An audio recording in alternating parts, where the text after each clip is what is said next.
How's it going, everyone? Welcome back to SavageSkull. Today we will be looking at Five Nights at Freddy's 2 in Hindsight. I've talked about the first game in Hindsight. I've gone over what it meant at the time, how it's aged over time, and what it means today.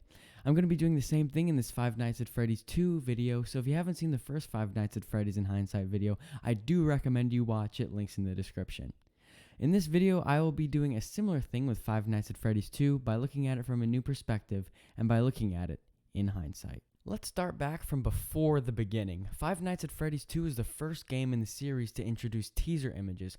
I really love the way that teaser images were presented on the website with the domain name of scottgames.com. Shortly after the first game's released, Scott posted this teaser on the website scottgames.com, which is just a simple static render of the new Freddy Fazbear. The number 2 and the 2015 release date were also included. The 2015 release date was to be changed later on. We'll get to that in a bit. Many other teasers would come out, such as a teaser for Withered Bonnie and Toy Bonnie, and a teaser for Mangle, which also included classic Foxy, who wasn't to be in Five Nights at Freddy's 2.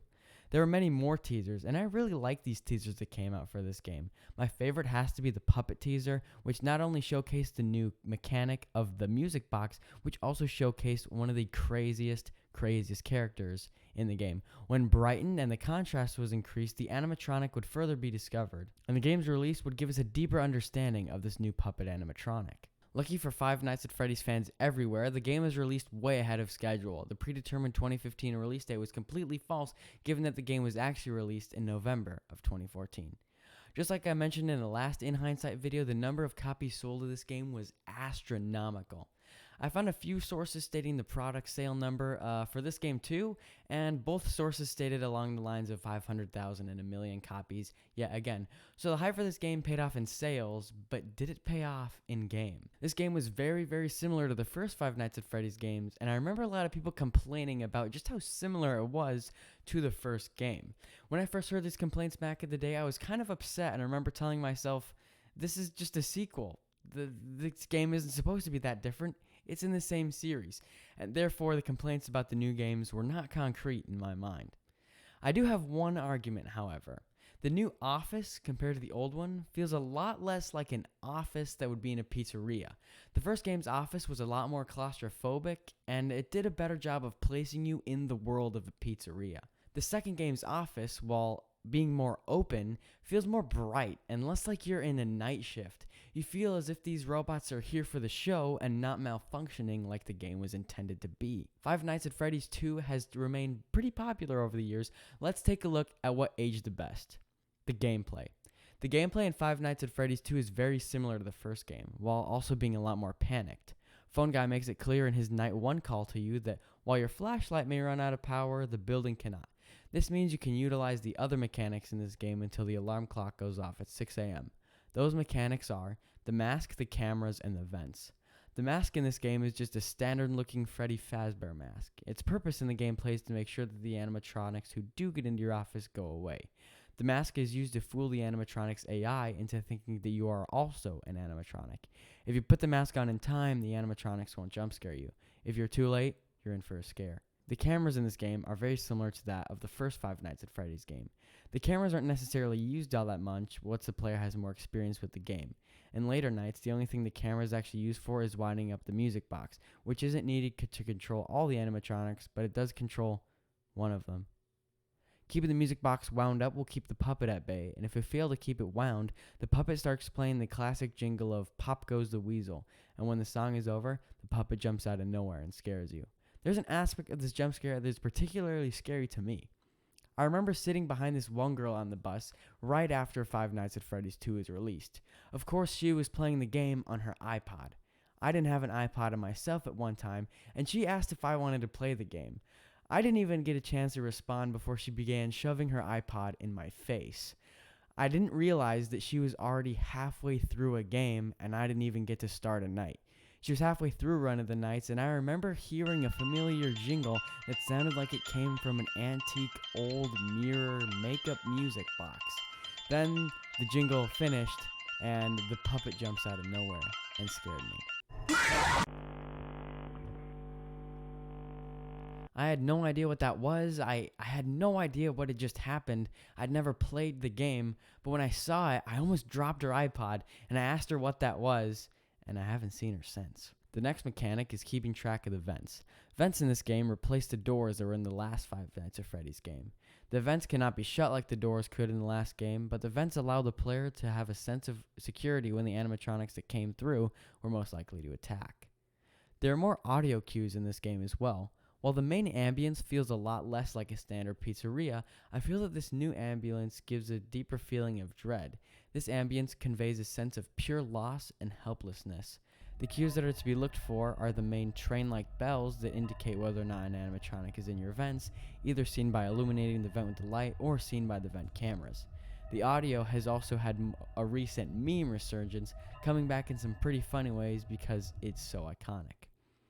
The gameplay in Five Nights at Freddy's 2 has remained relatively well received throughout the years. The game received a 62% score on Metacritic, which is less than the Metascore of the first Five Nights at Freddy's, but I wasn't expecting Five Nights at Freddy's 2 to have a higher score. Not because of the gameplay, just because the fact that it's a sequel might put a dull on any critic willing to give it a higher score.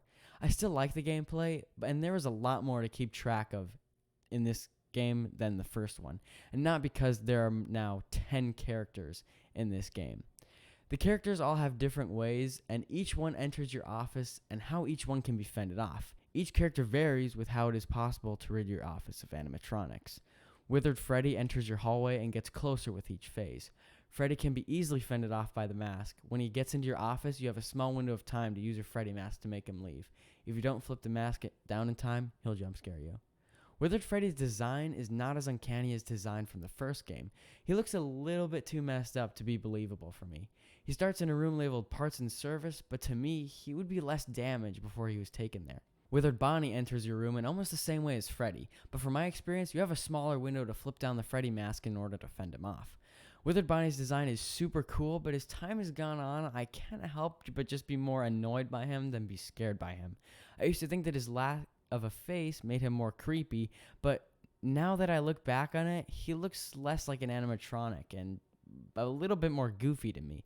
I know that his design has been pretty well received by the community, but I can't help but think that his faceless head makes him look less scary and more goofy. Withered Chica does pretty much the same thing to get into your office, but she can utilize the vents as well. Once she gets into your office, she stands over you creepily and waits to jump scare you. If you put your mask down in time, she will not jump scare you. Her design is one of my favorites in this game. It's so scary to me. The lack of hands, those disgusting eyes, and that torn up yellow fur. Terrifying. Withered Foxy is not fooled by the Freddy mask. Putting it down does not do anything to make him go away. If you see him at the end of the hall, the only thing that can deter him is the flashlight. Foxy's design in this game is really different than the design in the first game, so much so that I can't tell it if I like it more than the first game's design, just because it's so different.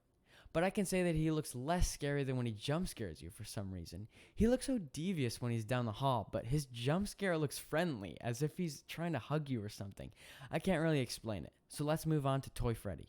Toy Freddy is pretty much the exact same as his withered counterpart in this game, moving down the hall of the pizzeria, and you need to put his mask on just in time. His design is actually pretty cool. The design, while trying to look more friendly, somehow made him look more frightening.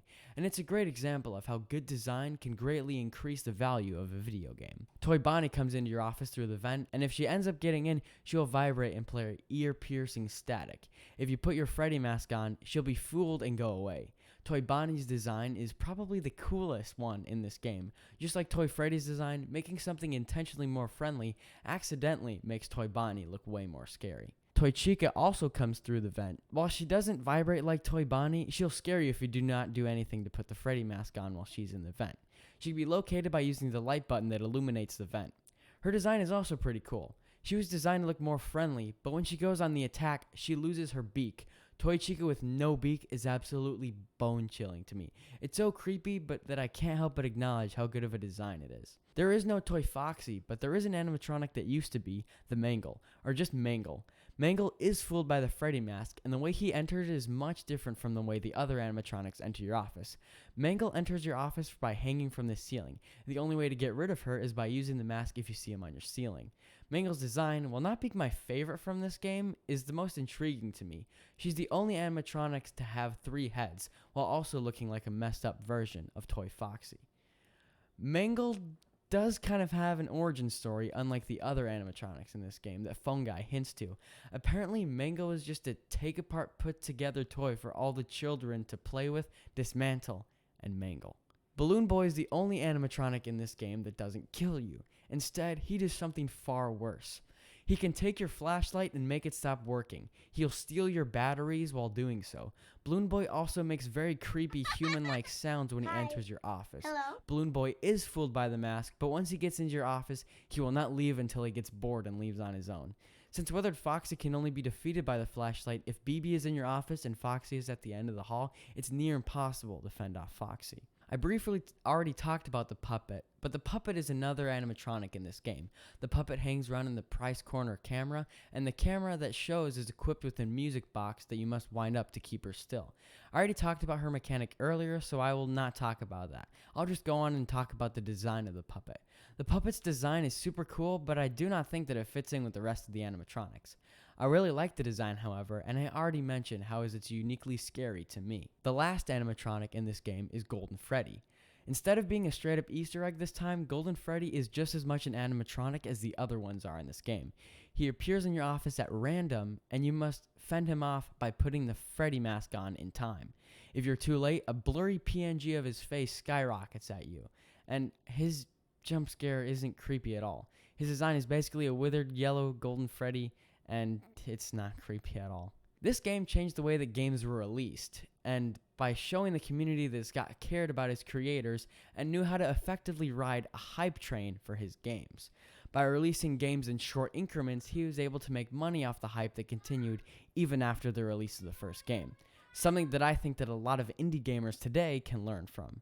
I think this may have been the first time, at least by an indie game developer, that even before the game's released, we were given teasers that showed us mechanics, characters, and even some story details leading up to release of the game, separate from a trailer in this case. Looking back, I never understood how this new way of releasing of games truly was, but to me, it was just a new update to the story. But looking back, there must have been a lot more work put into this game than I ever really thought about. Is this game still scary to me today? No, absolutely not. I feel like Five Nights at Freddy's 2 is more hard than it is scary, which is also something I will be describing other games with later in this series. It's not just that scary. You're pretty much warned whenever animatronics are about to scare you with the static and lights blaring, so I would give it a 5 out of 10 on the scare levels. It is still creepy and captures the essential Five Nights at Freddy's fear factor, but it is not a terrifying game. So where does this game go on the tier list? Honestly, I'm going to have to put this at B tier. I don't know, it kind of lost me in some aspects. Maybe the fact that it's more hard than it is scary, but I feel like B tier really reflects my thoughts on this game, and you'll see where I'm coming from later on the series as we rank more games. The community absolutely hyped this game up, and from what I can tell, still largely enjoys it. The game is a lot harder than the first one, but overall is just as enjoyable. People flooded the internet with tons of Five Nights at Freddy's 2 content shortly after it's released. The Living Tombstone released my favorite song to be on the channel to this date. It's Been So Long. Such a great tune. Gamers played the game yet again, and people were so hungry for FNAF 2 content, even PewDiePie called out this game in his playthrough and called it the YouTube Cash Grab 2014. Game Theory made a video pointing out that the killer was the phone guy, and I believed him until the third game was released, which we will be looking back on in hindsight in the next one. So don't forget to subscribe, like the video, and tell me in the comments whether or not I captured the essence of Five Nights at Freddy's 2 in this hindsight video. If you feel like I misrepresented the game in this video, please let me know in the comments. I'm SavageSkull, and I'll see you on the flip side.